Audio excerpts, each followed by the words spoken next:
I introduced you, Allison, as a South Wales woman. Proud South Welsh girl, Proud South woman. I'm talking about a town I know very well. You come into it along the M4, you've got this giant plant. It's known as the Works locally. I was pointing out that when they shut the mines, lots of those communities did not revive. There's still incredible deprivation throughout there. And it's a town of great spirit.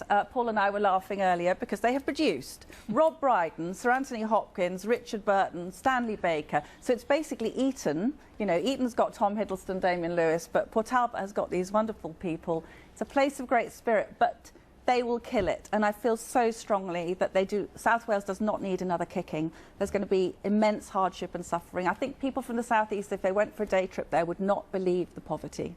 Into this because part of his idea is that you'd get rid of the blast furnaces and you'd move to something called electric arc furnaces, which basically use scrap steel to make new steel. You're against that as an idea. Why? I'm not against it. That's the UN target.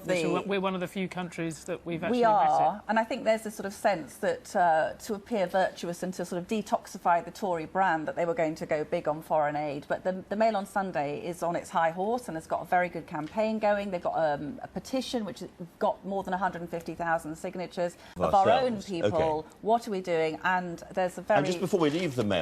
Of our own people. Okay.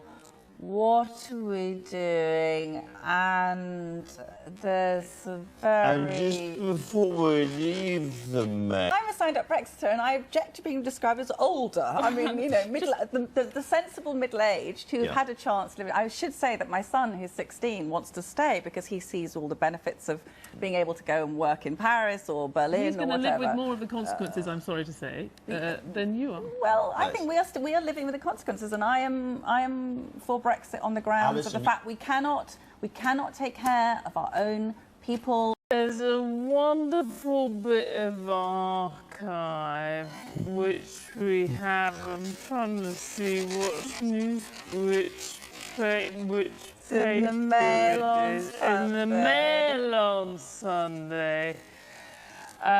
When they started Women's Hour on the BBC, there was really embarrassing to hear about hot flushes and diseases of the ovaries broadcasting at 376 kilowatts at 2 o'clock in the afternoon. You'll never hear that on BBC One these days. So now we can talk about ovaries. Absolutely. Menopause round the clock, basically. Enough.